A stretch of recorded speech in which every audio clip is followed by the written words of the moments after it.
Hi, great to have you at our Go Global event. Good morning, afternoon, and evening, wherever you may be joining us today. My name is Ju, and I'm a Play Partnerships Manager based in Seoul, Korea. My role is to help devs find opportunities and grow their business on Google Play in whichever market they may be interested in. On that front, I'm extremely excited to open this Go Global event on emerging markets. Hopefully, many of you have joined us in our Go Global series throughout the year, where we have brought insights from many markets over the world and highlighted gaming and user trends and shared best practices so that you are better prepared, whether you are contemplating entry or already have strong presence in a particular market. Today is no exception, and we have prepared sessions covering multiple markets, so we hope you find it all the more informative and interesting. Just a little housekeeping before we get started. So during the webinar, please do not record or share any of this content on social networks. If you have any questions, please type it in the Q&A box at the side of this screen or log on to slido.com with event code #GoEmerging. And given the event is online, these questions will really help us make this session more interactive, so don't be shy. We will be addressing your questions in the Q&A session later on. Also, as always, we look forward to your feedback, as that is what makes these sessions better. So please don't hold back and help us by responding to the survey, where the link will be provided at the end of today's session. Now that we've taken care of the logistics, let me move to what's most important, what we're going to cover today. We are really happy and appreciative that you have joined us. And in the first session, Ash and Rogers, who will introduce themselves later, will kick off the day bringing you to emerging markets and what makes us so excited about them. Then Hemin from our growth consulting team will share market and gamer insights from emerging markets utilizing Play data.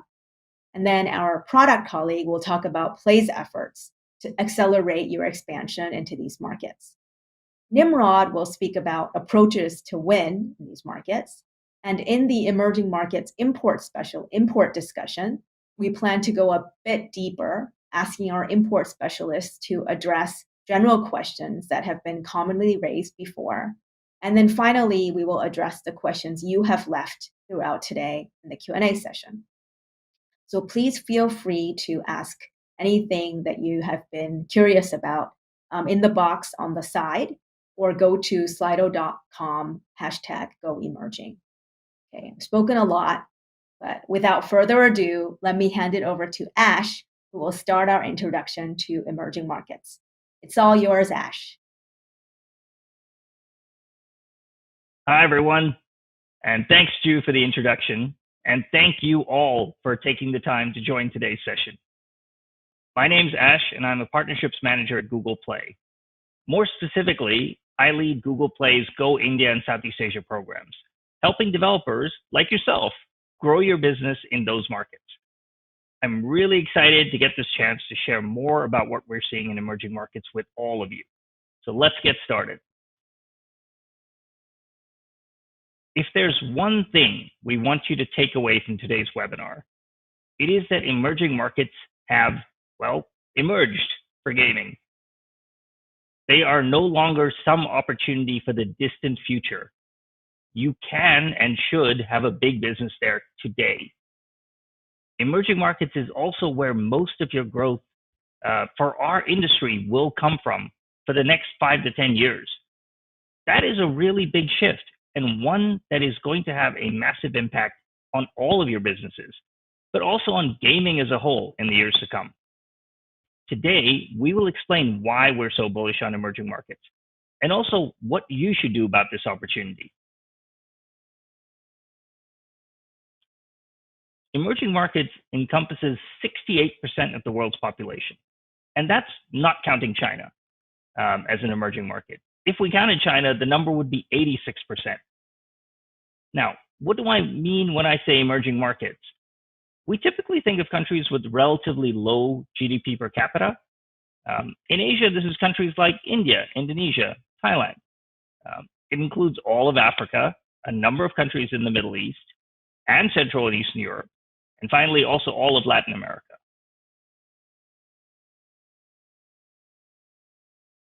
If you weren't impressed by the fact that emerging markets have 68% of today's world population, well, hopefully you will be surprised to hear that they're estimated to grow by 700 million people by 2030.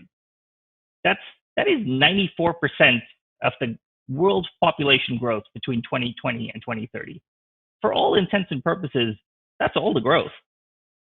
Now, you might be thinking, that's great.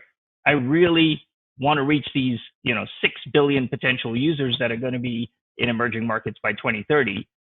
But there are a lot of emerging markets out there. How am I going to reach them all? Well, actually, that population is pretty concentrated. Take the BRIN markets, for instance. Those are a great place to start.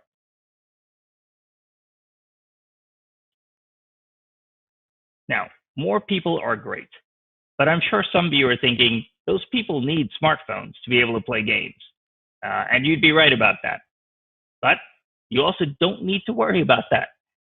Emerging markets users already have 3 billion plus smartphones today and make up more than half of all smartphone users globally.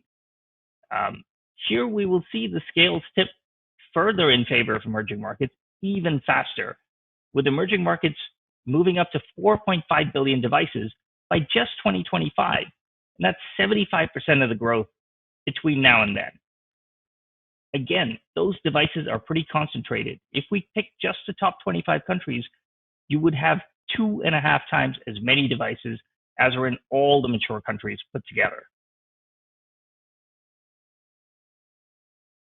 I'm sure many of you would have seen a slide like this from We're Social, which looks at average time spent using the internet on a smartphone. I really look forward to it every year and love to refresh it and kind of see where the numbers come out. And I'm always kind of shocked. I mean, the world average today is about 3.5 hours. And now look to the left of that, and you see countries like India, Morocco, UAE, Thailand, Brazil, essentially a bunch of emerging markets averaging over 4 hours per day. And if you look to the right, it's pretty much all mature markets. People often expect the opposite, but when you think about it, this trend is not at all surprising. Users in emerging markets are mobile first and mobile only. So naturally, they will spend more time on their smartphones. They don't have as many alternatives. But it's the gap between emerging markets and mature markets that's really amazing to me. Anyway, the key takeaway here is emerging markets don't just have more users. Those users are also likely to be more engaged users. Just one more reason for you to prioritize them. So we made a case for people, devices, engagement in emerging markets. What's left? Oh, right, money. Are emerging markets economies growing strong and growing fast? Well, again, the answer is an overwhelming yes. Emerging markets GDP is forecast to grow 2.6x between 2010 and 2030. At that rate, by 2030, emerging markets GDP will roughly match that of mature markets. I don't know about you, but I think at that point, we really need to drop the emerging markets name because they will have pretty clearly emerged. Okay, and with that, over to you, Rogers, to talk about mobile gaming. Thank you, Ash. Hey, everybody, I'm Rogers, Games BD from Latin America, and I also lead the Go Latam program. So let's get started. I'm excited to be here. So like Ash just explained, not surprisingly, with all those tailwinds, rising population, GDP, and smartphone penetration, it's not a surprise that mobile games revenue is also climbing. You don't have to take our word for it. We do have Newzoo data here showing us that in 2020, emerging markets were already at $16 billion in revenue versus mature markets at $41 billion. That is an increase of 166% compared to 2016 versus 71% for mature markets. And by 2024, it is expected that emerging markets will have closed that gap considerably at $27 billion versus $49 billion. 69% versus 19%. So after seeing all these numbers, it will not be a surprise if in some years we see that emerging markets have already closed the gap. One of the reasons many of us consider that emerging markets are basically we underestimate them is because we are used to seeing gaming market like we see in mature markets, where console and PC are a lot bigger and mobile games are only 38% of games revenue. But that is not the case. In emerging markets, we do see that console and PC are a lot smaller, and actually mobile games are the star with 60% of the game's revenue. Another misconception is that in emerging markets, we sometimes expect them to behave just like mature markets, but delayed. And that is not the case, especially in banking and payments. In mature markets, what we usually see is a user is unbanked, then this person gets a bank account, gets a credit card, and that unlocks online spending, right? So in emerging markets, what we do see is sometimes users get being unbanked for a little longer, then when they start to get bank accounts, instead of jumping to credit cards, they actually get e-wallets. And that unlocks online spending directly, like skipping the credit cards at all. That is sometimes called leapfrogging, that is jumping straight to the end. It doesn't mean that in emerging markets we don't have credit cards, but actually that they are not the most important form of payment by far. Brazil, as an example, where I currently live, lots of people can get a credit card, but they will not have lots of limits on that. So this pretty much doesn't solve any issue.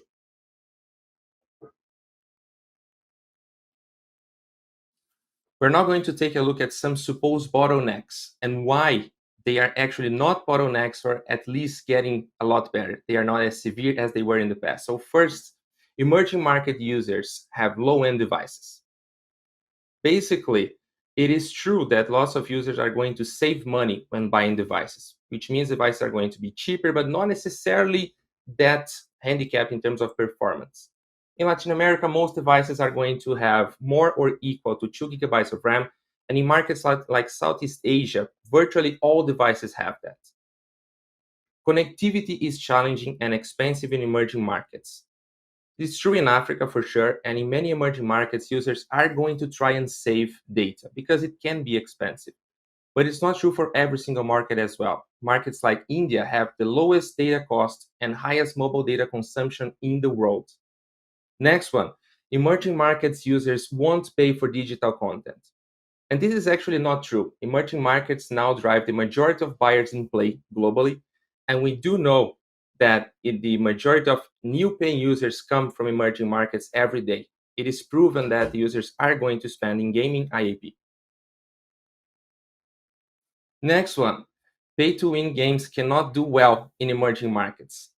It is certainly less common in emerging markets, but it's not rare to see pay-to-win games actually in top positions in top grossing charts in emerging markets.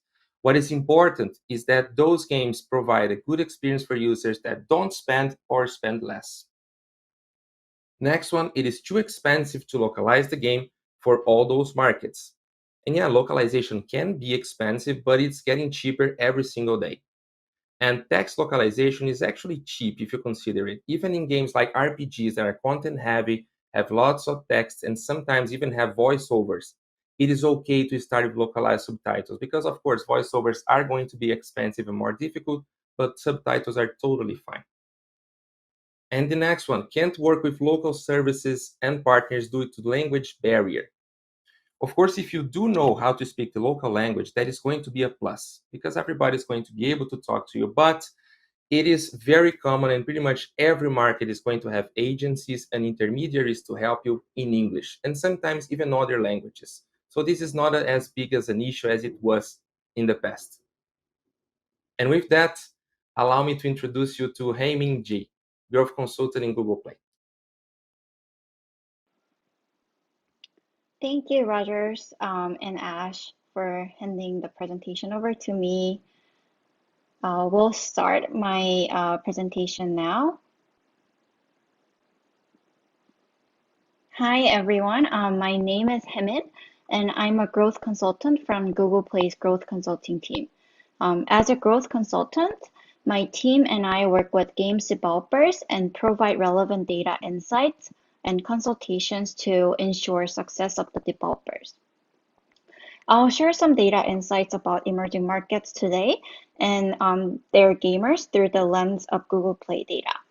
As the other speakers mentioned before me, the markets that we look into today consist of countries with relatively low GDP per capita, and specifically during my session, I will break these markets into Southeast Asia, India, MENA, LATAM, and Russia. So emerging markets have been becoming increasingly bigger contributors to Google Play's global business. When you look at the top 20 grossing markets on Play, 8 markets out of 20 are emerging markets, and MPUs, new paying users to Google Play in emerging markets, have been rapidly growing as well. The number doubled in the last 2 years and keep growing, especially as users who are especially 18 to 24 men get their first smartphones and make their first mobile gaming purchases. If we look at each market and regions in terms of YOY compared to global YOY growth, we see a faster growth than the overall global market growth in most of these emerging markets, except for MENA region. India is growing the fastest with the 4.5x growth compared to the global average. LATAM comes next with 3.4x, and Russia at 1.8x, SCA is at 1.5x, and MENA is at 0.8x. Since the global average includes all the other fastest growing market numbers, I would say that it's also safe to say MENA's growth is also steady and strong. But yes, I guess these numbers feel a little bit unreal for some of you, considering that overall monetization performance of individual titles you've probably seen or heard. But contrary to popular beliefs, we have been seeing more and more titles that are monetizing successfully in these emerging markets. Number of unique titles exceeding 1% monthly buyer penetration has almost tripled in just the last 2 years, and the growth has been consistent since 2017, even if we go back in time even further. I know we're all thinking of a few hit titles when we think of these emerging markets, but we do witness successful monetization happening beyond the well-known hit titles. As much as we see high potential in these markets in the future, we see other interesting patterns in these markets. We looked at user engagement data in global markets and compared these markets to each other with a statistical comparison method called cosine similarity. Right now, we're looking at how much these markets are similar to the US market to do a relative comparison. And greener the color is, the market's more similar to the US. And the more red it is, the market is more different to the US. Basically, you can assume that similar colored markets are similar in terms of the user engagement patterns. And we see that some of the emerging markets actually show quite similar patterns to the US or other mature markets that a lot of the developers prioritize. For example, possible pairs with high similarity are US, India, and Saudi Arabia, and another possible pairing is Western Europe and SEA markets. We also looked at the user spending patterns with the same method and relative to the US market. For the users' spending patterns, we see the groupings with similar markets such as Korea, Japan, Russia, SEA, and Saudi Arabia. And the second grouping could be Western Europe and Brazil. These groupings can be a good reference points for you when trying to decide testing markets for your primary target markets, especially since these emerging markets generally cost much less for user acquisition. For example, markets with similar engagement pattern are good options to test your title's engagement performance during open beta tests. And markets with similar monetization patterns are also good options for soft launch if you soft launch in several markets and would like to test for monetization. For both of the engagement and spending pattern analysis, we're looking at a general pattern. So if we actually deep dive into specific genres, there could be different grouping as well, which we could take offline for further discussions through our business consultations with your BDMs. Now, let's look at who these emerging market gamers are and what devices that they are using. In terms of gender, MENA and India are the markets that heavily skew to male users. 70 to 75% gamers are male in these markets, and among these gamers, buyers also heavily skew to male users, especially in India. Almost 90% of the buyers were male in India. Latam, SCA, and Russian gamers showed different distribution in that 40 to 50% of the gamers were female, but the buyer population still skew heavily to male population, at least 70% of the buyers coming from the male gamers. As we all know, male gamers dominating the buyer population is not a unique pattern in emerging markets. It's a very common pattern that we see in most of the gaming markets. In terms of age, 18 to 24 age group was the largest gamer and buyer group in India, SEA, and LATAM countries, which is very different from mature markets like US, Western Europe, or Korea, Japan, since a lot of these countries have more gamers and buyers in older age groups. And especially 18 to 24 buyers population is almost insignificant compared to buyers from older age groups. We actually see similar patterns to those mature markets in Russia and MENA, in that we have the largest group of buyers at age 25 to 34, but it's still noticeable that 18 to 24 follows as the second largest buyer group in these markets. In terms of the number of users, 18 to 24 is also the largest group in MENA.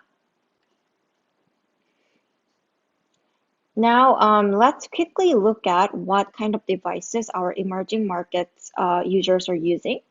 To have a reference point, I also brought overall US market data here. So in DPI spec, blue is the lowest spec with 320 DPI, and the red is the second lowest with 480 DPI. We clearly see, except for Russia, 320 DPI devices dominate emerging market devices. RAM specs also tell us a very similar story. The blue color is the lowest spec with 1 GB RAM. Red, yellow, green, orange, and sky blue follows. 1 GB RAM, blue barely shows up on US chart, but all present in emerging markets. This does not mean that the devices with higher RAM specs do not exist in emerging markets. We actually do see our colors in all these emerging markets. I don't have the data here, but when I pull out the same data for other mature markets, and especially Asia markets, we barely see 1 GB or 2 GB RAM devices, and the largest portion is actually in 6 GB devices sometimes. So these data points tell us that device optimization is a must if you're a developer who have been focusing on mature markets, but now looking to expand into these emerging markets. Okay then, what games our emerging market users are playing then? Let's look at the top store categories and their performance. I listed out top 5 categories by installs in our emerging markets, and action, casual, arcade are within top 5 installs category in our emerging markets. This is actually a common trend in other mature markets as well. We see these categories very often in top 5 installs categories, which suggests that the hit titles also gain popularity in these emerging markets. Now, let's see in which categories that these users are spending the most. Action and casual, with their high number of installs, also come into the top 5 user spend categories in all these emerging markets. In addition to this, strategy category was also always within top 5, and was even #1 in Russia. So how are these high monetizing categories performing in these emerging markets? If we start off with primary monetization metrics, ARPDAU and buyer percentage, strategy category shows the highest ARPDAU amongst these three categories in emerging markets. Action category showed the highest buyer percentage, that was near 0.5%, and casual has the lowest performance in both of these two metrics. Moving on to secondary monetization metrics, we see that the strategy comes in first in both of these metrics, which explains why they come in as one of the top 5 revenue generating categories in all emerging markets. Although casual categories had a low ARPDAU and buyer percentage, it actually performs higher than action categories in terms of ARPPU and average transaction value, and action performs the lowest. Considering that the action category was the highest revenue generating category and installed category, this tells us that action titles have been successfully implementing a monetization strategy that convert large portion of users at a low price point and benefit from massive user base. ARPDAU performance of casual genre was lower than action and strategy, but these also benefit from high volume of users as they come in as #2 or #3 installed categories in these emerging markets. Moving on to engagement metrics, DAU MAU and minutes per DAU. We see around 20% DAU MAU for all categories, which means that players log into the games 5 to 6 days a month. In terms of average daily play minutes, action is at the highest, which was around 70 minutes, and strategy was around 40 minutes, casual at around 30 minutes. As for the retention, Google Play looked at day 1 as the day that the users newly installed and opened the app, and we looked at the day 2 and day 28 retention in this regard. As expected, with the high ARPPU and ARPDAU in strategy category, we see the lowest retention in strategy. Action and casual have a similar level of D2 retention, but action category shows slightly higher D28 retention. Lastly, we also look at early lifetime value of these categories, week 1 and month 1 lifetime value, with day 1 as the day user installed and opened the app. We actually see that week 1 lifetime value is around the same level as these categories ARPDAU, but seems like strategy category monetizes the players the fastest, as it exceeds its ARPDAU the fastest. Casual is the slowest in terms of monetization speed. Okay, so with all these data, what are the key takeaways for emerging markets?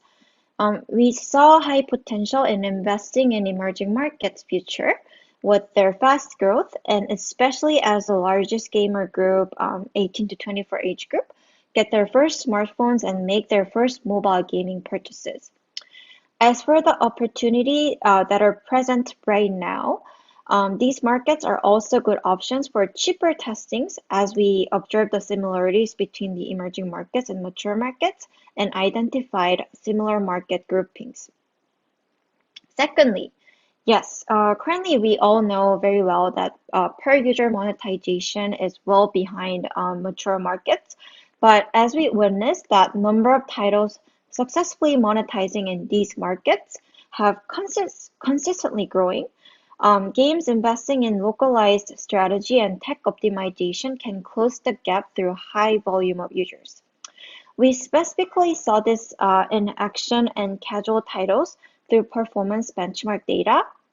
And aside from those two categories, strategy was one of the top revenue generating categories, and strategy titles do show the highest monetization performance, even though their user base is much smaller than other two. But this general category trend is not unique to emerging markets. we do see similar tendencies in these categories also from mature markets. Most importantly, Google Play and Growth Consulting team is always looking to support all of you here today. So we could only go over the very general trend of emerging markets today during this session, but please feel free to reach out to your BDMs for support that will be customized to your needs when you're looking to expand to emerging markets. And thank you for joining me today, and I'll see you in a bit during the Q&A. Over to you, Elena.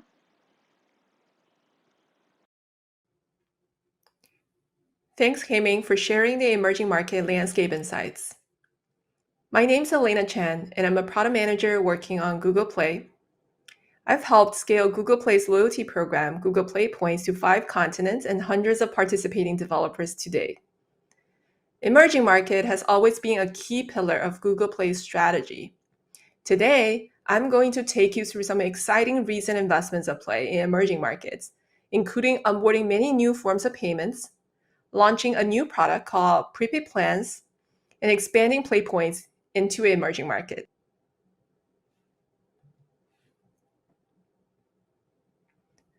In 2021, we launched 13 new local forms of payments in 11 emerging markets across different regions. Play users now has access to more than 300 local payment methods in over 70 markets and international cards in over 190 markets around the world, including many emerging markets. We have also lowered the minimum prices developer can set for paid apps, in-app purchases, and subscriptions on Play in many markets around Latin America, EMEA, and APAC to offer more pricing flexibility. In addition to form of payments, we have also launched prepaid plans, which you can think of as a non-renewing subscription. Prepaid plans will allow you to offer users access to content for a fixed amount of time, similar to auto-renewing subscriptions today. As the user approaches the expiration date on their plan, Play will notify the user and offer them to top up and extend. In this way, prepaid plans are a new way for users to pay for content, where we are blending the concept of a one-time purchase, where the user is always in session for the purchase, with entitlement duration from auto-renewing subscriptions. We think introducing prepaid plans will generate value for you in 2 key ways. 1, through user research, we find that prepaid plans or pay-as-you-go payment models are popular with certain groups of users, particularly in India and Southeast Asia, where auto-renewing payments are less common. Some of these users may be more likely to convert with a prepaid plan offer than a subscription. 2, there are certain popular forms of payment on Google Play that do not support auto-renewing purchases today, such as UPI in India or cash in Thailand, Indonesia, and Malaysia. These users simply cannot purchase your content if it's offered as a subscription. By introducing prepaid plans, we believe you can unlock new buyers in key markets. Let's quickly run through how prepaid plans work. First, the user purchases a plan, such as a 1 month of the basic tier or a battle pass, which gives them access for a fixed amount of time to content. Once the user has an active prepaid plan, they can then top up and extend their entitlement expiration, either in-app or from the Google Play Subscription Center. From there, the user can then continue to top up and extend their plan indefinitely. Alternatively, if they like the experience, they can seamlessly switch to an auto-renewing subscription, which you may offer at a discounted price compared to the prepaid plan to get the user to switch. To manage these offerings, you can leverage the subscription tools available today, such as real-time developer notifications and the subscription API. The third product I'm going to walk you through today is Google Play Points. As I mentioned earlier, it is a reward program designed to reward users for purchases and engagement on Google Play. It's free of charge to join, and users can earn Play Points to exchange for special items and discounts in select games, or for Google Play credit to use on movies, books, games, and apps. With Google Play Points, users can earn points on almost everything they buy with Google Play, including in-app products, movies, books, subscriptions, and more. Weekly points events can further boost their earn rate. Google Play Points has 4 to 5 levels depending on which country the user is in.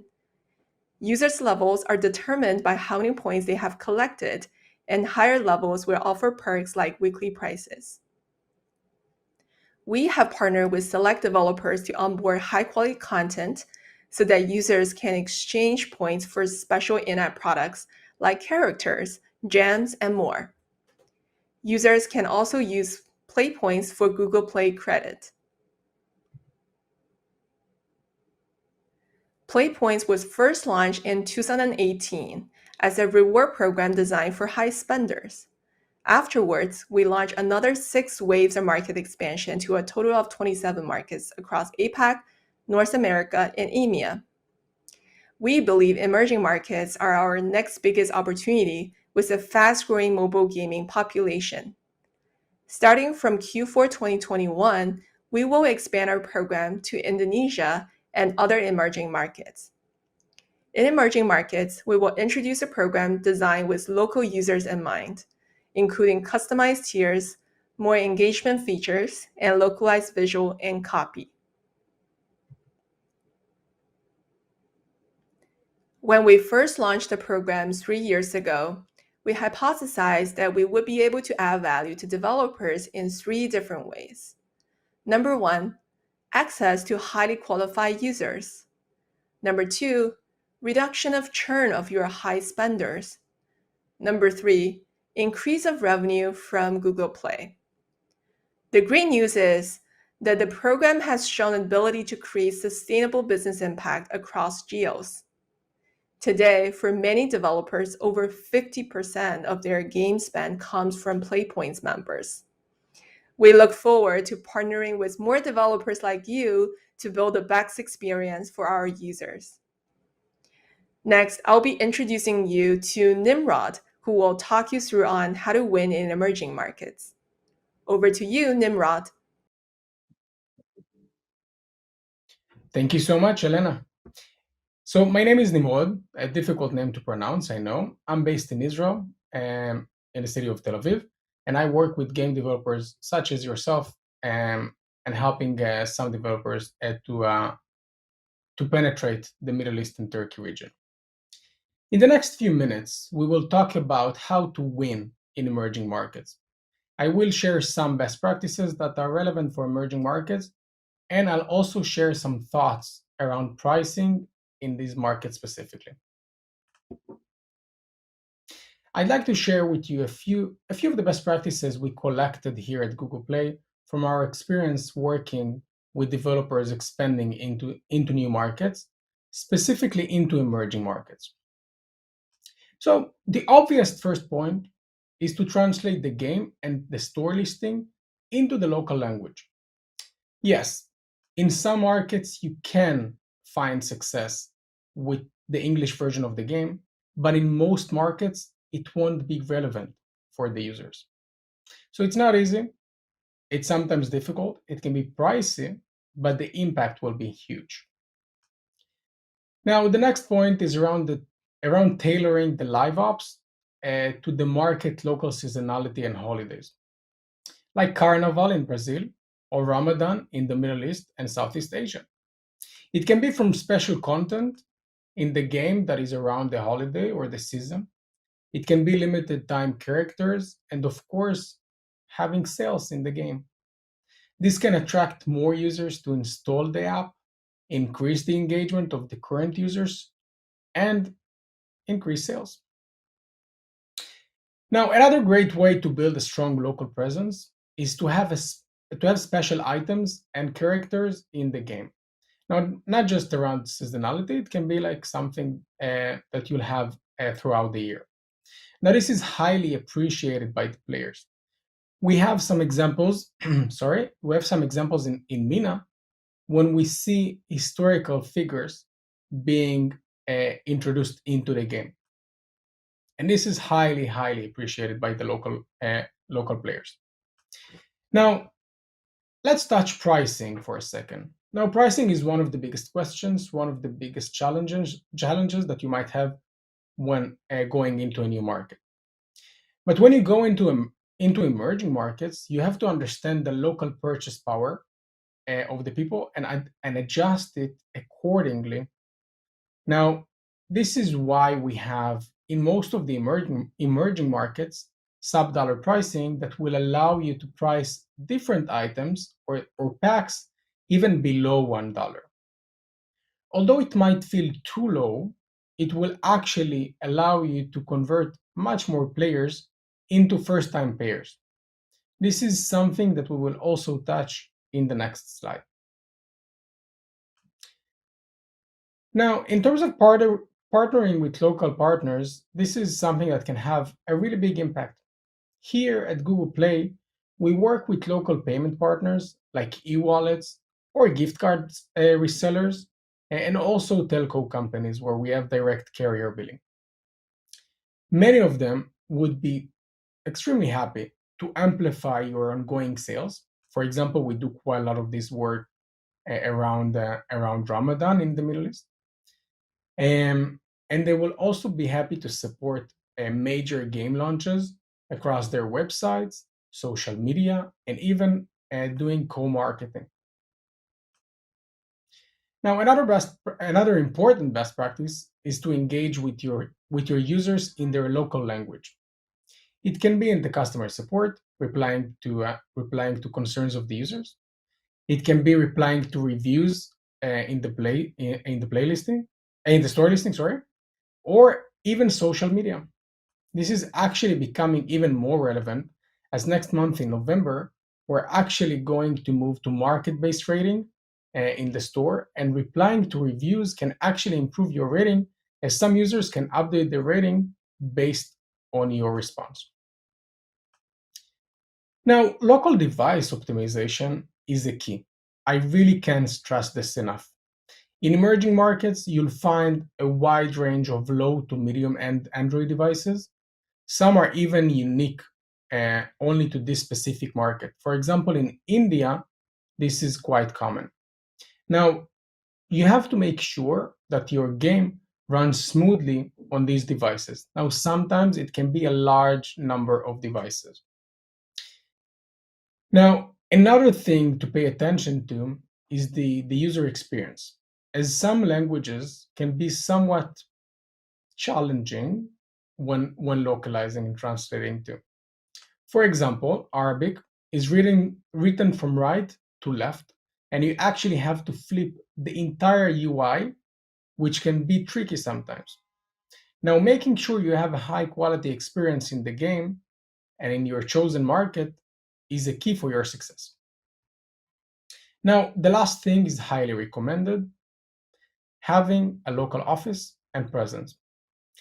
It makes things much easier when you have local people that understand the culture, the language, and how to operate in these markets, especially as you can have some regulations and legal requirements that can be different from what you are used to in other markets. Now, the last slide is just to really show you why your pricing strategy will be important in the success of your title in a market. As mentioned before, you should leverage the flexibility we have on Google Play with sub-dollar in most of the emerging markets. And here you can understand why. So what we did here is we took the prices of Spotify subscription and a Big Mac and compared it to the price of the same items in the US. Now, we can see that, for example, Spotify is 80% cheaper in Turkey than in the US. Now, a Big Mac in Malaysia, for example, will cost 60% less than the price of the same thing in the US. Now, it will be extremely difficult to convert a player into payer for the first time in a $5 starter pack when a monthly subscription to Spotify will actually cost the player less. Now, if Spotify and McDonald's price the same services or items differently in different countries, you should probably consider doing the same. So I hope that you guys got a few good best practices that will help you win in emerging markets. And now, back to you, Drew.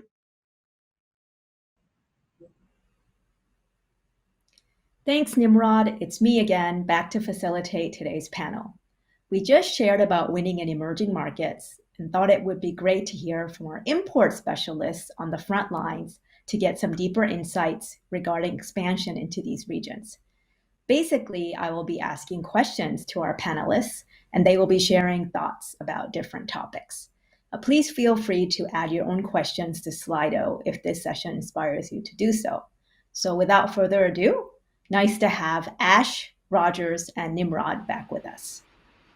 Hey guys, it would be great if you could quickly reintroduce the emerging markets you are covering for the audience.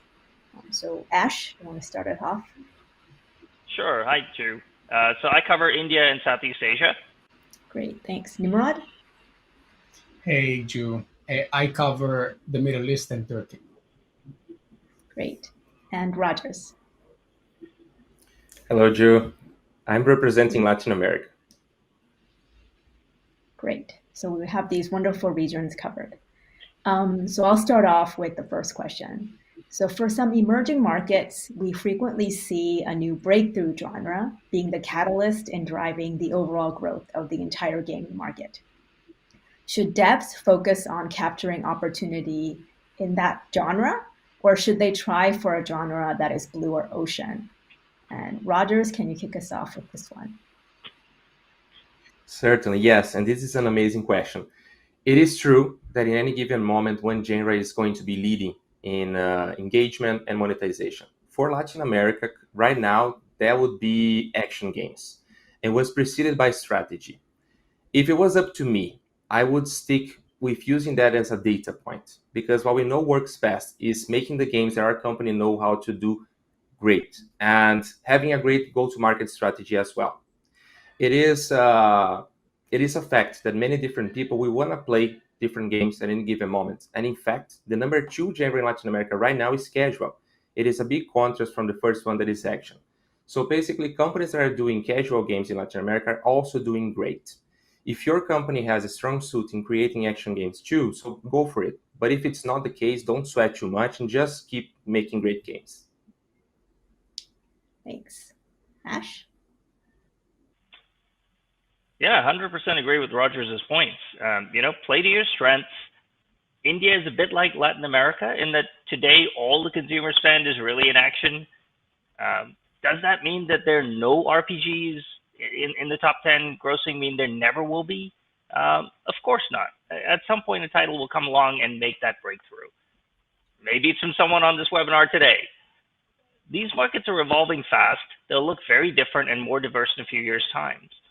That is the evolution we've seen in Southeast Asia, where users don't just play action games anymore. They're also happy to play and spend in strategy and RPGs. I think we'll see a similar trend in other emerging markets too. Nimrod? Hey, so I fully agree with my friends here. So we see the same in MENA, that the action category is the leading one now. And at the same time, we do see that some games are coming to the region and finding a huge success. So the fact that that action is popular doesn't mean that a casual title, for example, can be popular as well.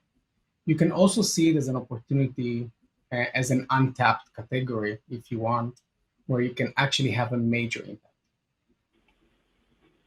Right. So basically, devs should definitely take a look at their own strengths when they think about what genre they want to enter in these different emerging markets. Okay, so moving on to the next question, which is also a topic I think we get a lot of questions about, localization and culturalization. In our presentations today, we mentioned the importance of getting the quality of this right. So are there any examples you could share where this wasn't done well? How well, and also how well is English Western culture received in your respective markets? Nimrod, I'm going to pick on you first this time. Thanks. So this is such an important question. As I see these challenges in my region quite frequently, even from some of the biggest developers in the world, they have quite a lot of struggles when it comes to localization and culturalization. So in MENA, the localization challenge is even bigger than most other regions, just because Arabic is actually written from right to left. So in order to localize the game, you actually have to flip the entire UI. But this is not just around flipping the UI, and Rogers and Ash can probably add more. We see usage of wrong currency symbols.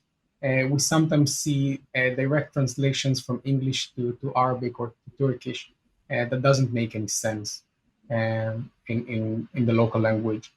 And when you invest in localizing a game, and it can be quite pricey, you have to make sure you go with a recommended agency that will do so if you're not doing it internally, and try to have other people, native speakers, and as many as you can, to actually QA the game. I would highlight that now, as Play is moving to local rating for specific markets, this is even more important as poor localization can actually result in a low rating for a specific country if the user experience is low. Rogers, what's it like in Latin America?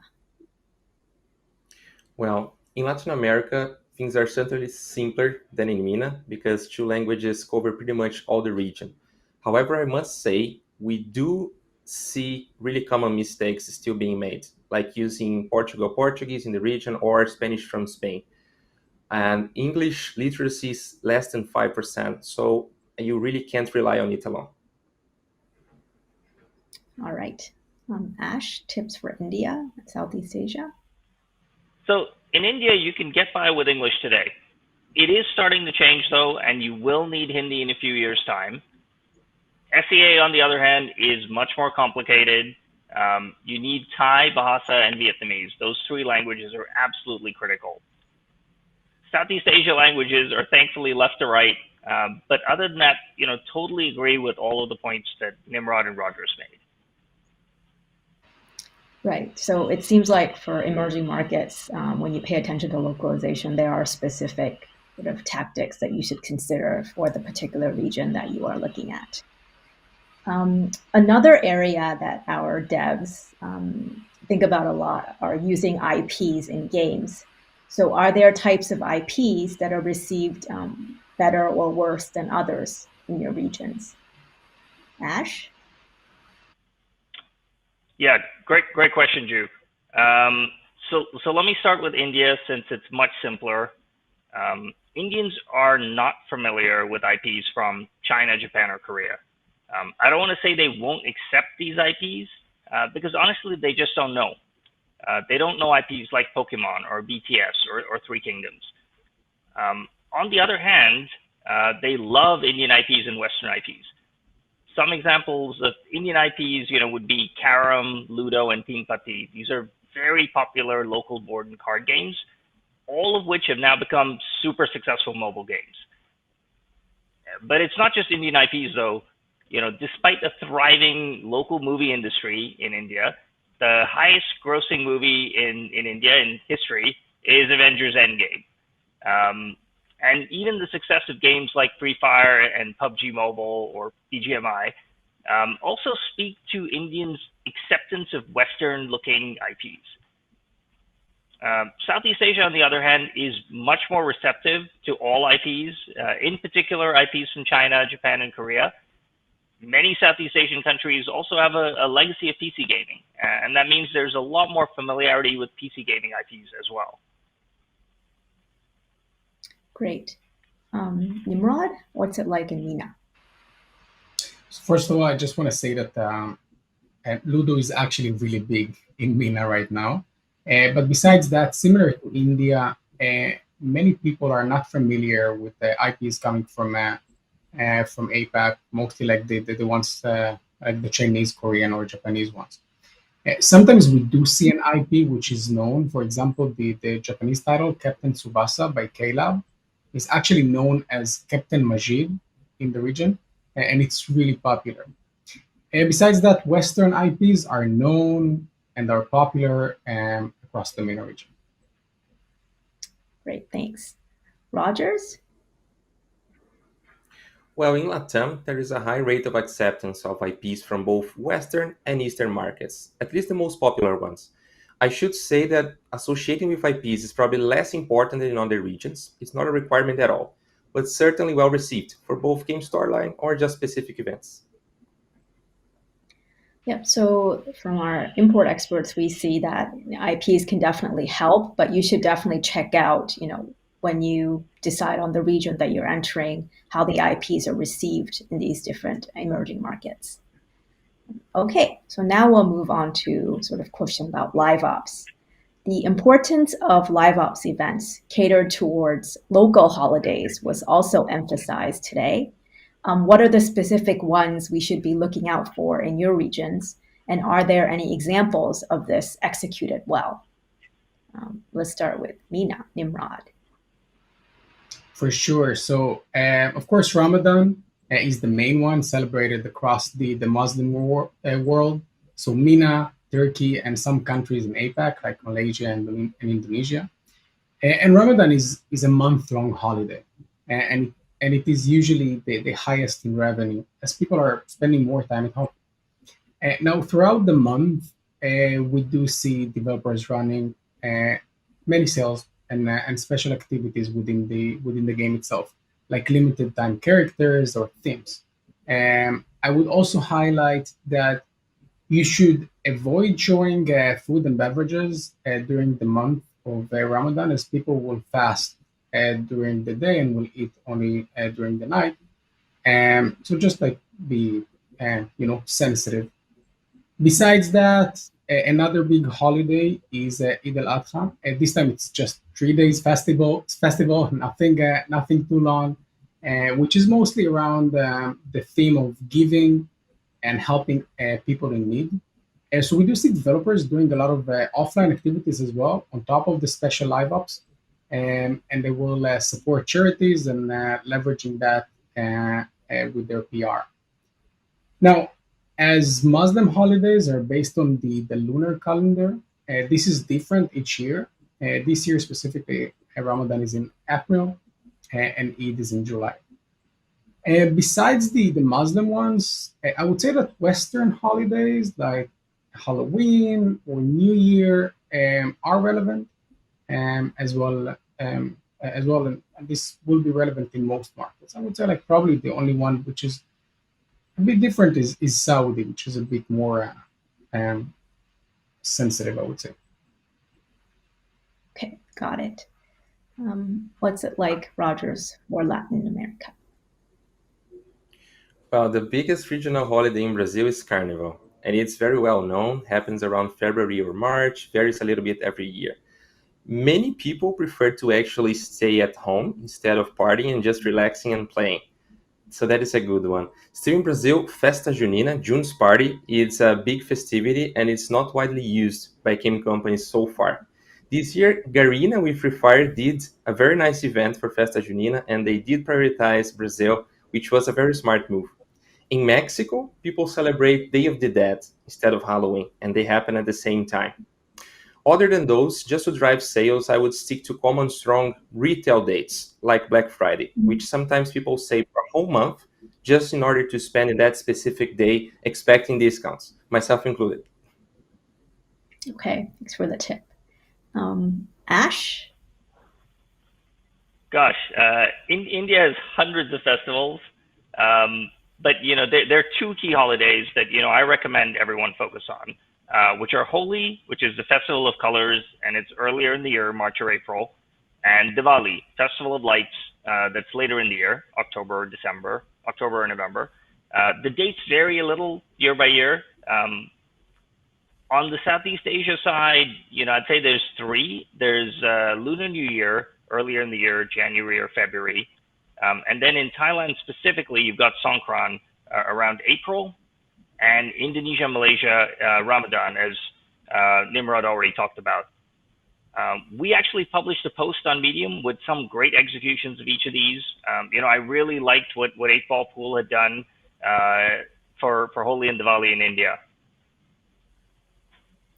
Great. So we're not expecting, all of you to remember all these holidays, but we just wanted to let you know that definitely taking advantage of the local holidays in the markets that you're focusing on is a great time to sort of boost your live ops and other activities. Okay, moving on to the next question for you guys. So, engaging with the local gaming communities is also considered important for many markets, and devs are interested in this. Um, do you still see offline events worth pursuing post COVID, or would it be wise to plan for online events only? And another question is it common to hold events looking after sort of the HVUs in your markets? Ash, over to you. Sure. So it's not very common to hold events for top spenders only. Spending in India and Southeast Asia it's not very concentrated. There really aren't a whole lot of whales. Offline events are definitely worth pursuing post COVID. Anyone who's been to an esports event in Bangkok or Jakarta or Delhi, can tell you the energy is just off the charts. I personally can't wait for those to come back. But unfortunately, vaccination rates in our part of the world are still pretty low, and post-COVID, maybe a little bit further away than in the rest of the world. So in the meantime, I definitely focus on online only. Got it. Nimrod, what's it like in your region? So I would say it's somewhat similar to what Ash just mentioned, because this is also not really common to host events or initiatives for top spenders, although you can find many whales, mainly in the Gulf countries. On the other hand, esports is actually becoming quite big and becoming more popular in the region, and we do see events planned in markets like UAE, where they're actually the government is sponsoring the tournament. I see. Rogers? Well, seeing game companies physically present at events sends a powerful message, right? That this company cares about the region. But I wouldn't also reserve the majority of the budget for those events, knowing also that many players are spread across the region and wouldn't be able to actually attend those events. Digital events can be more inclusive and certainly will also have a very positive effect. It is certainly not common as well in Latin America to hold events for top spenders. Going for the masses probably aligns better. Right. So as COVID is sort of at different stages in different regions, sort of offline events people could plan for, but perhaps holding online events and planning well for those would be well received in these regions. Okay. Along sort of these lines, when devs think about how to sort of market and make their game, the awareness greater in these regions, are influencers popular? And would it be better to work with an influencer that has mass appeal, so sort of a pop star or actor, or someone that is well known amongst the gaming community? Rogers, you think about this one? That is a great question. And yes, influencers are massively popular in Latin America. In fact, according to Statista, the power of influence of influencers is the biggest in Brazil. That is also true for Latin America. People tend to follow, to admire those influencers, content creators, or just personalities, taking into consideration what they do, what they buy, what they consume, and of course, what they play. So working with them can be very strategic. Choosing between working with a popular personality like a singer that does not normally play versus working with a mobile player, streamer that is very specific depends on overall objective. Let me explain. Well, imagine that you are launching an RPG game in Latin America and you do have an influencer that plays RPGs on a stream. So that is very specific and has lots of synergy. It can be very laser focused audience for you to really launch the game, get some engaged players, and even convince the players that they should maybe switch to your game instead of their current favorite one. However, that singer could possibly have like 10 to 20 times more followers than the streamer.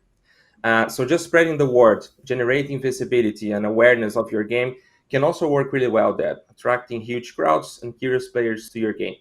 So if it was up to me, I would start with the influencer, being very specific, launch the game, drive some initial engagement, and maybe in a later moment, just think about working with the personality as well, just to generate that effect. Well, did you see who is playing our game? Because that can also be a really strong factor in the region. Great. So it's a very sort of devised strategy there. Thank you. Ash, any thoughts to add? Yeah, so Rogers' answer could have been for India and Southeast Asia too. India and Southeast Asia are crazy about influencers, but very much local influencers. Sometimes global influencers, let's say PewDiePie, may not be super well known, but there are local influencers. So Just No Limit in Indonesia, who only does gaming content in Bahasa, has 23 million subscribers. Techno Gamers does content in English and has 21 million subscribers. Now, those are some of the biggest and best known, but there are also many influencers with 1 million or 2 million loyal subscribers that are a great way for you to introduce your game to local gamers and start to build that community. In terms of working with gaming influencers versus non-gaming influencers, I think either can work. It really depends on what your objective is. If you want to go mass market, maybe you work with non-gaming influencers. But if you really want those hardcore gamers, then gaming influencers would definitely be the way to go. Got it. Nimrod, is it looking any different in MENA? I want to say yes, but no.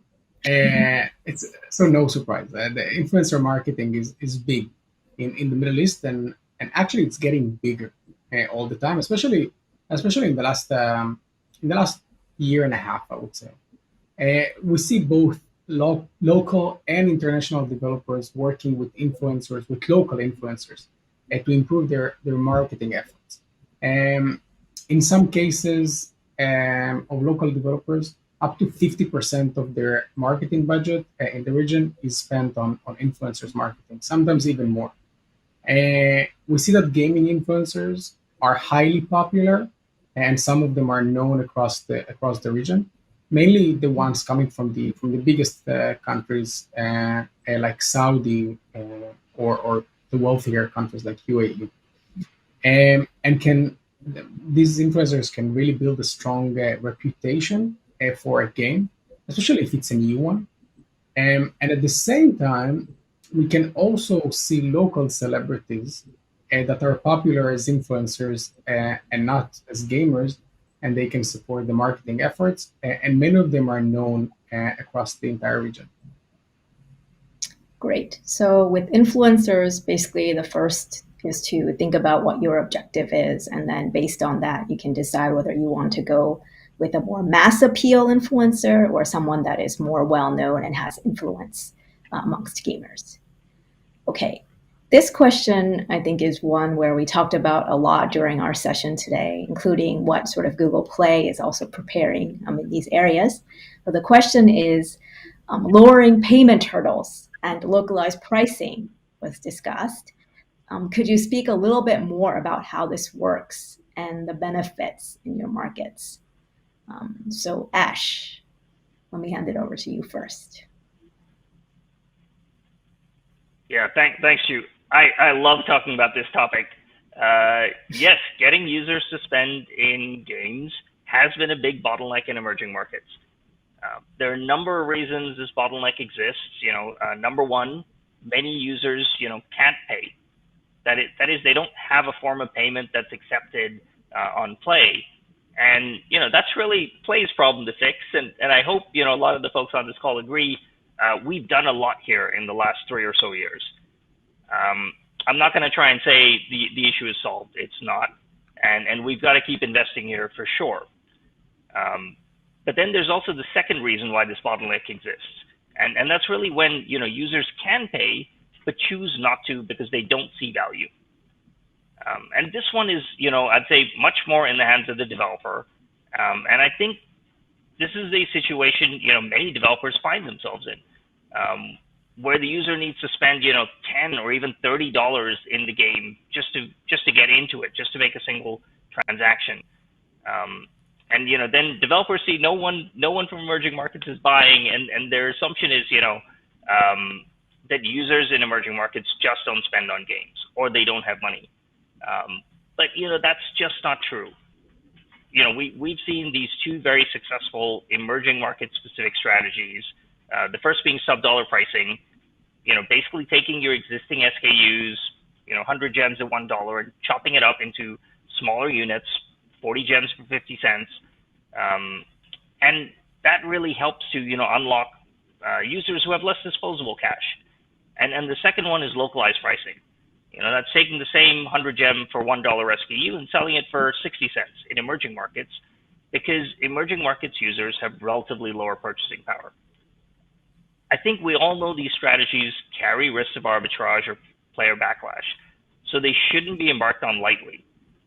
But what we have seen is that the rewards are there for the developers trying to figure this stuff out.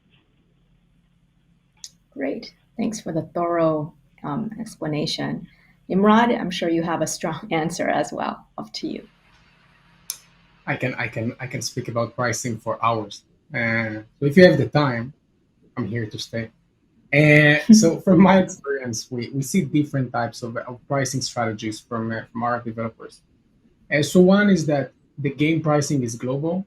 So for example, in Egypt, the price would be the same as in the US. And as discussed before in my piece earlier, we need to have the purchasing power in mind. So this is a tricky approach. In some cases, there is a good reason behind it of keeping a global strategy, like for SLGs or turn-based games, where the developer would be afraid of arbitrage, as Ash said, but also just to give an unfair advantage to some players that can influence the game and the game balance. This is a valid one, I can understand, but at the same time, a developer can justify selling different packages or offer a sale in a few ways. So one is to package it around a local event, like a local holiday. So it would be one time off, but can still find many new players. Not changing the packs in the in-game store, just one time special offer for a few days. The second option is to sell vanity items and not currency that would impact the balancing of the game. In the Middle East, I would say, let's call it showing off. There is a word in Arabic, but let's call it showing off, is a big, big thing. And players would pay a lot for vanity items, especially in the Gulf countries. So if it would be like on avatars, if it would be just like weapons that just do good but don't do more damage, even just like a golden circle around their name. Now, another strategy is to have a one-time offer or a starter pack, which will be low, but there is no continuity plan in mind for the next purchase. So the next offer would be the global pricing. Now, this is something that we see quite a lot, and I would say that usually it won't be the most successful one, because imagine a user paying 60 cents and the next offer would be $3. Now this is a psychological gap or even a financial gap that just would be too difficult for the players to bridge, and many of them will stop paying after the first purchase. Now, try to work on an offer flow or a continuity plan that will enable and motivate the player to become an actual payer and not just a one-time off payer. Now, lastly, I would like to share two pro tips. The first is that not all emerging markets are the same. So if you go sub-dollar in Morocco, for example, in Saudi or UAE, you can stick with $1. There is no need to pick one price that would be the same for all emerging markets or all markets in the same region. Now, the second thing is to remember that your players play other games. Now, when your game starts with a $3.99 starter offer, for example, but other games that the users are playing will offer sub-dollar or even 99 cents, it will be difficult for you to drive them to purchase. Right. Nimrod, you're right. You really do love this topic. Okay, Rogers, we want to give you a chance here as well. Yes, well, I totally agree with what has been said already. I want to add 2 points to the discussion here. So, first, even though inevitably different people in different regions are going to have various amounts of income, everybody has the need for entertainment, right? It just makes us happy. So, how much a player will spend in a game is not only a factor of income, but also how much the percentage of the income that this person is willing to spend in entertainment. In my market, I see that many people, even lower income populations, are spending a lot in entertainment. But sometimes they're just going to the movies, going to a cafe, and not necessarily shifting that budget to mobile games. So basically, just now realizing that they would be willing to spend in games as well instead of just buying a coffee. Having items that are not too expensive in a game can just remove the hurdle of that first purchase. And this is certainly the most difficult point in converting a user to a paying user, but it's something that a good game will easily do. The second point is in forms of payments. Letting users know that they are able to pay with their favorite form of payment is actually really strong. And partnering with us from Play and local payment providers just to spread the message can be really helpful into driving users to convert and drive up our conversion rates, of course. Thank you. So I think this topic is really important to us as it is to you or joining us today. So, we realize that it's really difficult to think about a localized strategy, especially when you're trying to service a global game. But we do think that, removing sort of the hurdles for that first purchase, especially for new gamers, is important. And that, we are also working hard to continue to sort of expand the payments side so that our users have access to your games and can pay in the most convenient form for them. Okay, so before we move into the general Q&A, and I hope that our listeners, the devs that are joining us today, have been leaving questions on Slido, but I wanted to give our panelists a chance to leave us with a piece of golden advice. So we've covered a lot of content today, but what is one thing you want attendees to take with them from today? Nimrod, you get the first shot. Cool. A golden tip. It's I hope it will be good enough. So I already covered it, but always have in mind that emerging markets cannot be treated with one strategy only. So each can have different needs, different player habits, and should have, no surprise, different pricing strategy. Right. Great. Nice and short and to the point. Okay, Rogers. Well, at this point, we know that emerging markets are not only a secondary revenue stream for companies. In fact, for many companies, emerging markets are actually top markets. But we so frequently see that companies are trying to adapt their games from mature markets to emerging markets. So my advice here comes almost as a challenge. Maybe it's time for us to start creating games for emerging markets instead of adapting them. It does sound to me that adapting a game to mature markets is way easier. So I have a feeling that in a couple of years, when we meet again, we're going to be talking about the companies that did follow this approach. Got it. Thank you. And Ash? So speaking to our audience, I'd say, many of you would have seen the steady growth in mobile gaming in the early 2010s in China. And some of you, would have decided to wait and see. And we all know kind of how that's turned out. And I think now what I hear from many game developers is that it's hard to catch up. It's hard to enter the market and be strong today. So, basically I'd say don't make that same mistake in emerging markets. The time to really get stuck in, it's now. Right. So I think, we're basically saying emerging markets are here, the opportunity is here, and we really want to work with you to make it happen for you. So yeah, please, we hope that this session sort of leaves you with those thoughts. And so with that, I think we're going to move on to the Q&A session, where I'm hoping that you have left questions for us. And we'll also be joined again by Hemin, who also presented in today's session. So see you soon. Thank you. Hi, everyone. Hope you enjoyed that panel session, and I wanted to thank our panelists once again.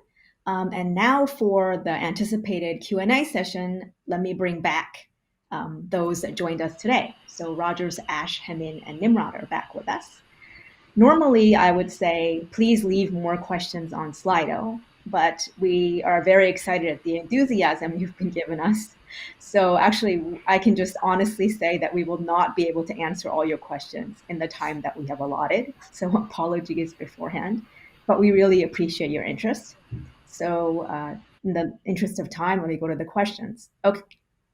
So the first one is, does the store ranking change quite often in your markets? And for this one, I'm going to go to Latam and Rogers first. All right. Well, very specific question. My short answer is no. The first positions in the ranking are not changing all the times. Like first 5 positions at least, we usually see that the same games are gonna be there until there is a huge launch. Somebody really can take one of the places. It is normal for us to see new games just popping up to maybe top 10, top 15, but just reaching the first ones can be a little bit challenging. Got it. Thanks. Nimrod, is it looking any different in MENA? No, not really. It's pretty much the same. As Roger said, like the first ones usually are there to stay. Um, it will take some time to move them and push them down. But I would say that still, like to get quite popular and to be in the, let's say, in the top 10 like rankings. This is something that is completely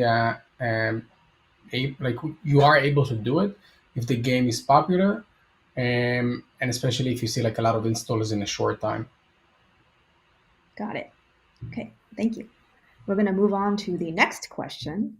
And I think a lot of questions regarding pricing. So this one is how to localize the price and avoid an unfair advantage. So the case here is like Spotify works because of different local music, but game content is not really differentiated by markets. And this one, I'm going to go to Ash, since he likes talking about this topic a lot. Thanks, Drew. I really do. So I think a couple of quick points. So actually, on Spotify, they don't really differentiate the local music. Actually, if you see Spotify the way it works, yes, they have different pricing, but it's largely the same music across markets, or at least. I think it's a very relevant example for games as well. Now, the second point is, a lot of games have a distinction between functional items, which, actually do give you an advantage in the game, and cosmetic items, which do not, but just, provide a different user experience. And what we recommend between the two is, start localizing pricing with cosmetic items. There's, much risk or controversy there. But I think even for functional items, I would make the case, even there it makes sense to localize pricing to create fairness. The equivalent of like $30 in the US is like $100 in Indonesia. So if you price the same, you're making things unfairly expensive in emerging markets. Got it. Thank you for that thorough explanation there. Okay, in the interest of time, we're going to move on to the next question, which is, which type of in-game sales items are popular? So like new characters, cosmetics, or boost items? And is there like a particular way of selling these items that's successful, like loot box or direct purchase? And for this one, I'm going to go to Nimrod from MENA. That's a really good question. So we do see that even within the MENA region, we see like different type uh, of uh, of items being sold, or like what is the local taste by market, I would say. So in the Gulf countries, we'll see a lot of interest for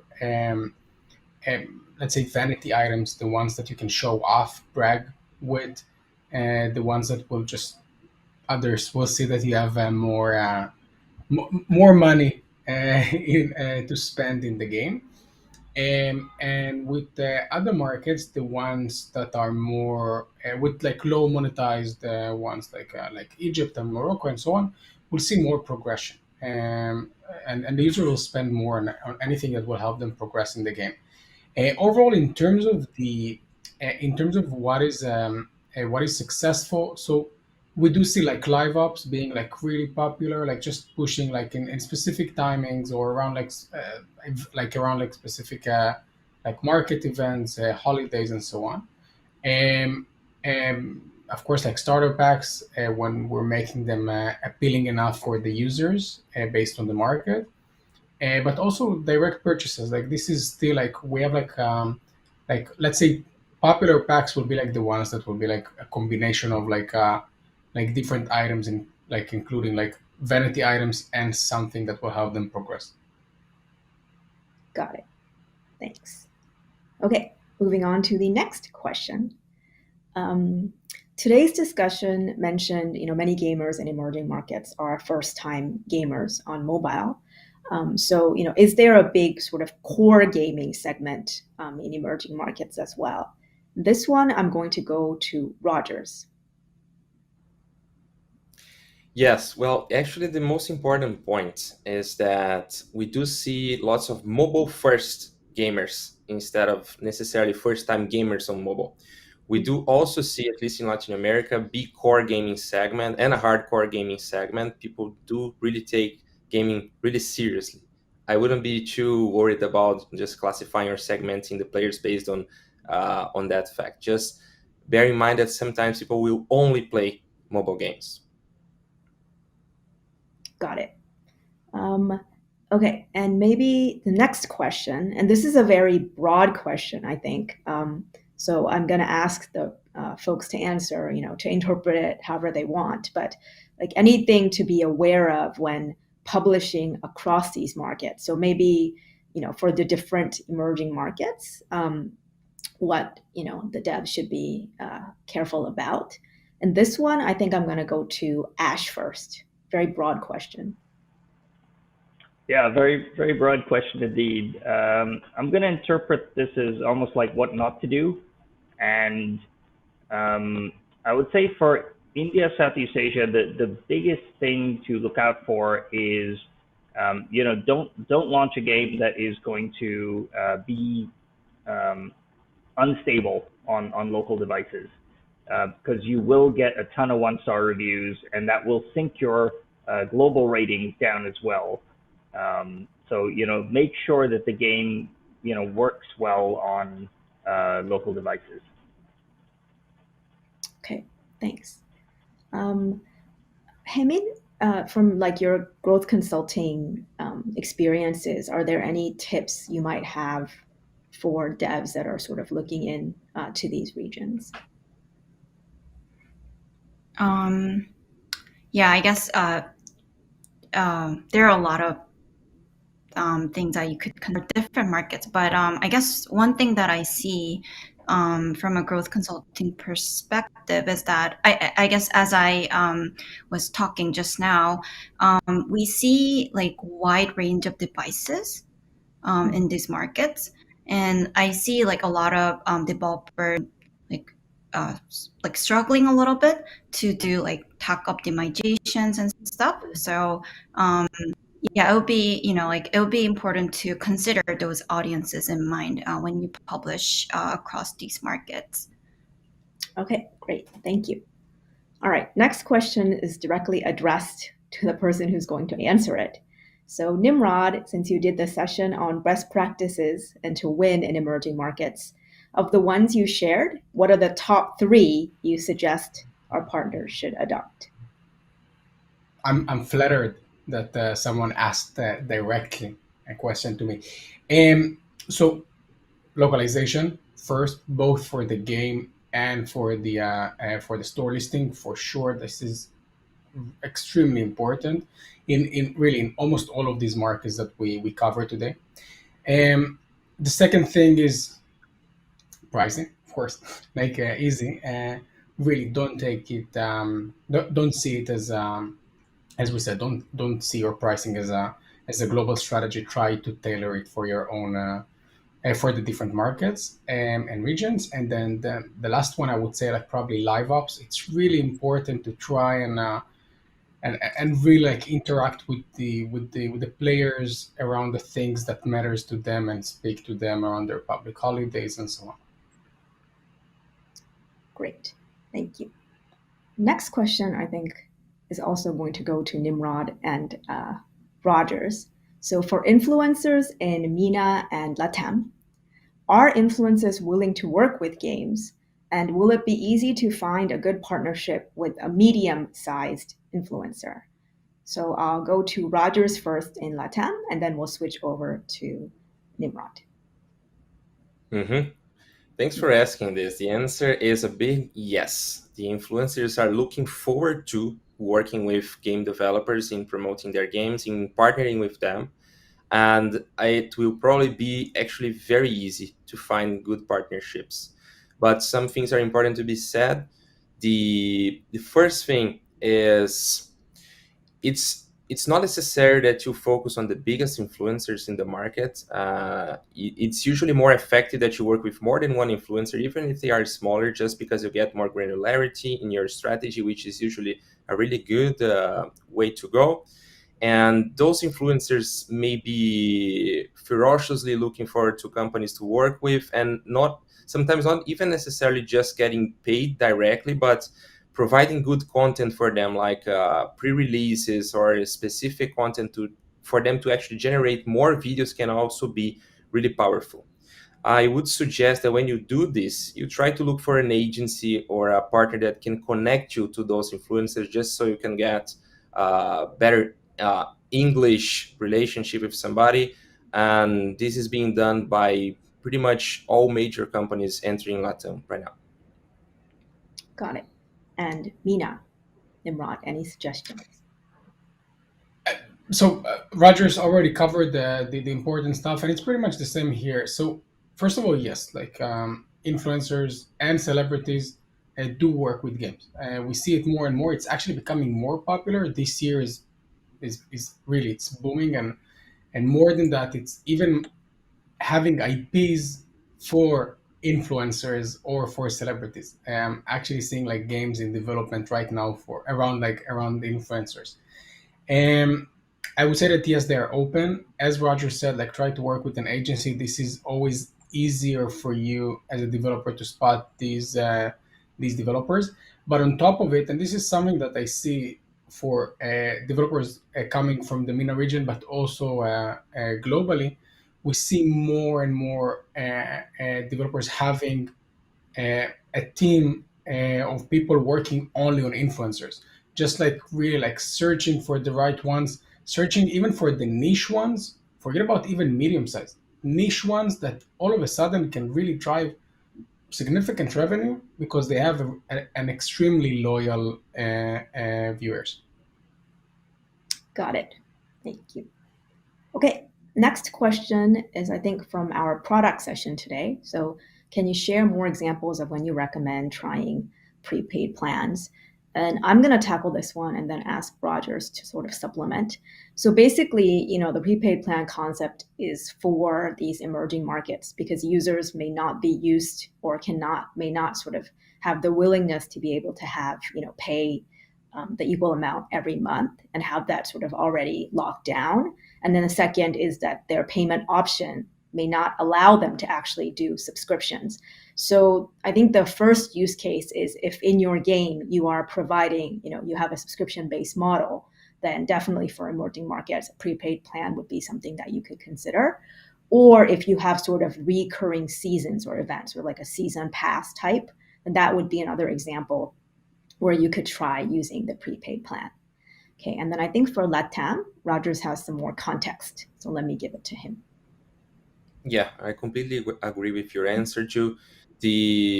For a little bit of context, in Latin America and in other emerging markets, more than 50% of people, they actually use prepaid plans for many other things, like paying for the internet connection with the carriers, for streaming. So usually people are going to be very open to you also using prepaid plans just because they can control better the budget.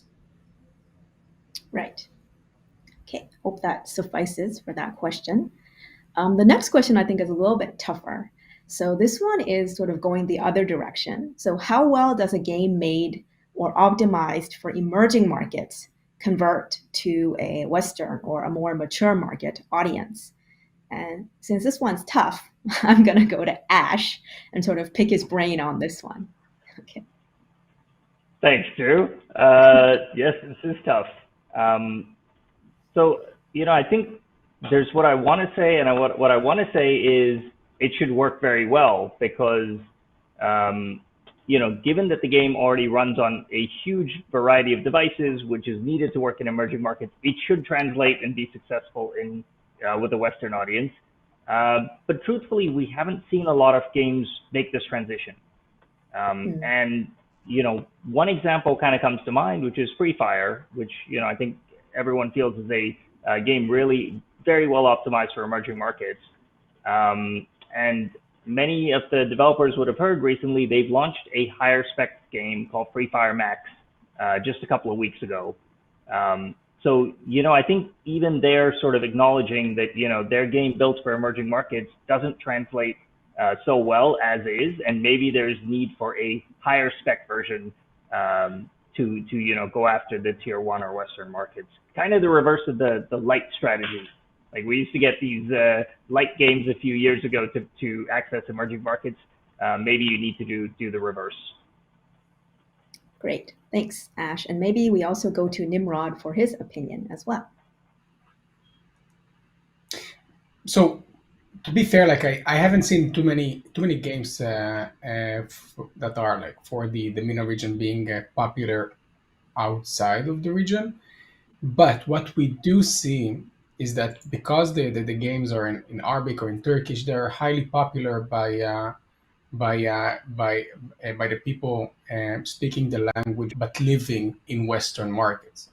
So, for example, we will see usually in the leading markets driving revenue. For example, we'll see US for Arabic-speaking games, or Germany, for example, because we have a really big community of Turkish people living in Germany.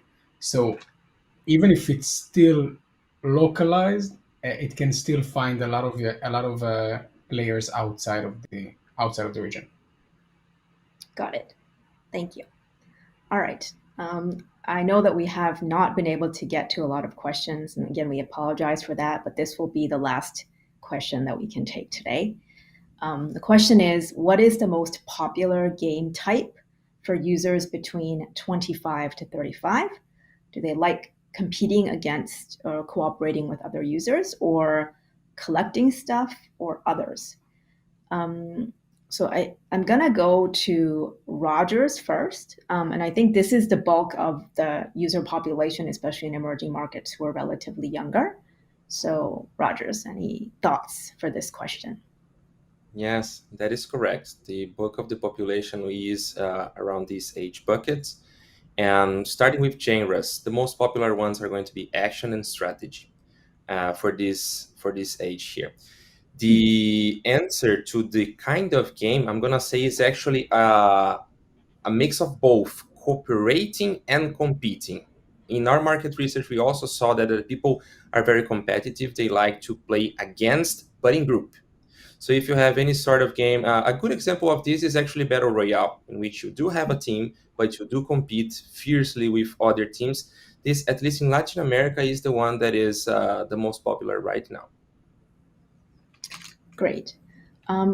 Ash, I'm going to pick on you because I know that Indian users are relatively younger. So for sort of the older Indian age group, does sort of their preferences change?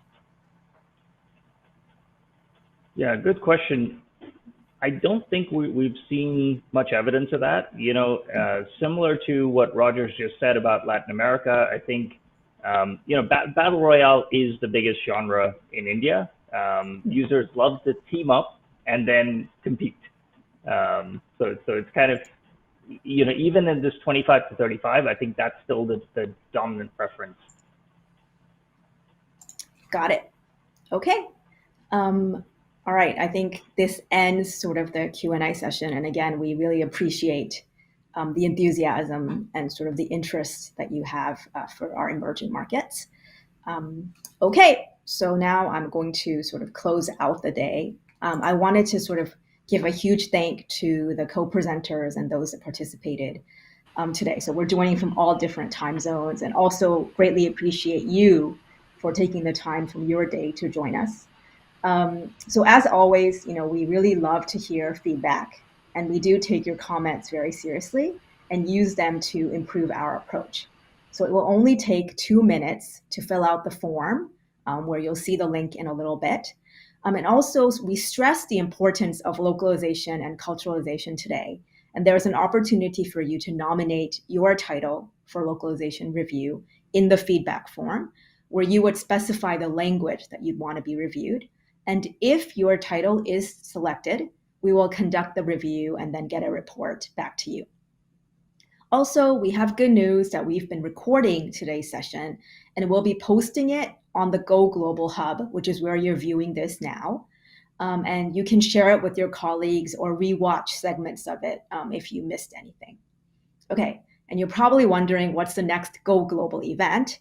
I'm really sorry to say that this will be our last one for this year. Don't worry, we have more coming in 2022.